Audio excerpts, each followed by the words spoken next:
Tu n'as rien vu à Hiroshima. Rien. J'ai tout vu. Tout. Non, tu n'as rien vu à Hiroshima. Ainsi l'hôpital, je l'ai vu, j'en suis sûre. L'hôpital existe à Hiroshima. Comment ai-je pu éviter de le voir? Tu n'as pas vu d'hôpital à Hiroshima.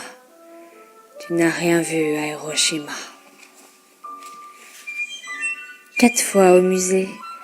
Quel musée à Hiroshima? 4 fois au musée à Hiroshima. J'ai vu les gens se promener.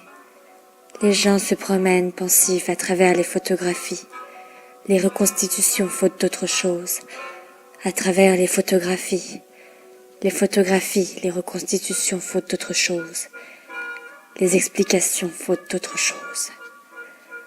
4 fois au musée à Hiroshima, j'ai regardé les gens, j'ai regardé moi-même pensivement le fer brûlé, le fer brisé, le fer devenu vulnérable comme la chair.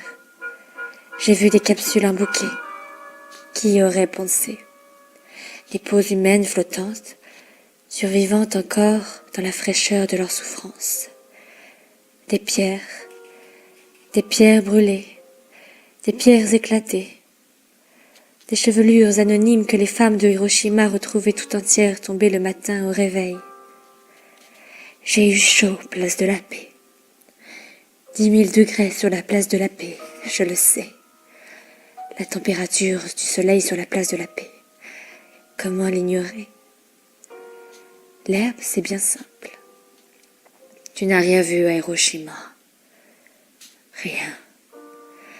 Les reconstitutions ont été faites le plus sérieusement possible. Les films ont été faits le plus sérieusement possible. L'illusion, c'est bien simple et tellement parfaite que les touristes pleurent. On peut toujours se moquer, mais que peut faire d'autre un touriste que justement pleurer? Que justement pleurer afin de supporter ce spectacle abominable entre tous, et d'en sortir suffisamment attristé pour ne pas perdre la raison. Les gens restent là, pensifs, et sans ironie aucune, on doit pouvoir dire que les occasions de rendre les gens pensifs sont toujours excellentes, et que les monuments dont quelquefois on sourit sont cependant les meilleurs prétextes à ces occasions de penser. D'habitude, il est vrai, lorsque l'occasion de penser vous est offerte, avec ce luxe on n'en pense rien. N'empêche que le spectacle des autres que l'on suppose être en train de penser est encourageant. J'ai toujours pleuré sur le sort de Hiroshima. Toujours. Non. Sur quoi aurais-tu pleuré? J'ai vu les actualités. Le 2e jour, dit l'histoire, je ne l'ai pas inventé. Dès le 2e jour, des espèces animales précises ont ressurgi des profondeurs de la terre et des cendres. Des chiens ont été photographiés pour toujours. Je les ai vus. J'ai vu les actualités. Je les ai vus. Du 1er jour, du 2e jour, du 3e jour. Tu n'as rien vu, rien. Du 15e jour aussi. Hiroshima se recouvrit de fleurs. Ce n'était partout que bleuets et glaïeuls, et volubilis, et belles d'un jour qui renaissaient des cendres avec une extraordinaire vigueur, inconnue jusque-là chez les fleurs. Je n'ai rien inventé. Tu as tout inventé. Rien. De même que dans l'amour, cette illusion existe. Cette illusion de pouvoir ne jamais oublier. De même, j'ai eu l'illusion de voir Hiroshima que jamais je n'oublierai. De même que dans l'amour. J'ai vu aussi les rescapés, ceux qui étaient dans les ventres des femmes de Hiroshima. J'ai vu la patience, l'innocence, la douceur apparente avec lesquelles les survivants provisoires de Hiroshima s'accommodaient d'un sort tellement injuste que l'imagination d'habitude pourtant si féconde devant eux se ferme. Écoute, je sais tout. Ça a continué. Rien, tu ne sais rien. Les femmes risquent d'accoucher d'enfants malvenus, de monstres, mais ça continue. Les hommes risquent d'être frappés de stérilité, mais ça continue. La pluie fait peur. Des pluies de cendres sur les eaux du Pacifique. Les eaux du Pacifique tuent. Les pêcheurs du Pacifique sont morts. La nourriture fait peur. On jette la nourriture d'une ville entière. On enterre la nourriture de ville entière. Une ville entière se met en colère. Des villes entières se mettent en colère. Contre qui la colère des villes entières?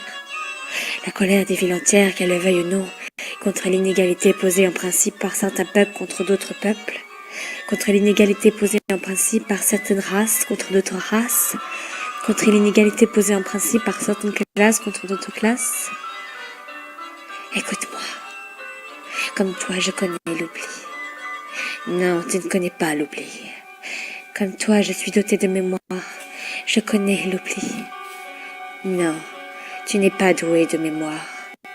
Comme toi, moi aussi j'ai essayé de lutter de toutes mes forces contre l'oubli. Comme toi j'ai oublié. Comme toi j'ai désiré avoir une inconsolable mémoire, une mémoire d'ombre et de pierre. Je luttais pour mon compte de toutes mes forces chaque jour contre l'horreur de ne plus comprendre du tout le pourquoi de ce souvenir. Comme toi, j'ai oublié. Pourquoi nier l'évidente nécessité de la mémoire? Écoute-moi. Je sais encore. Ça recommencera. 200 000 morts. 80 000 blessés. En 9 secondes. Ces chiffres sont officiels. Ça recommencera. Il y aura 10 000 degrés sur la terre. 10 000 soleils, dira-t-on. L'asphalte brûlera. Un désordre profond régnera. Une ville entière sera soulevée de terre et retombera en cendres. Des végétations nouvelles surgissent des sables. Cadres et étudiants attendent ensemble une mort fraternelle et légendaire. Les 7 branches de l'estuaire en delta de la rivière Ota se vident et se remplissent, à l'heure habituelle, très précisément, aux heures habituelles d'une eau fraîche et poissonneuse, grise ou bleue suivant l'heure et les saisons.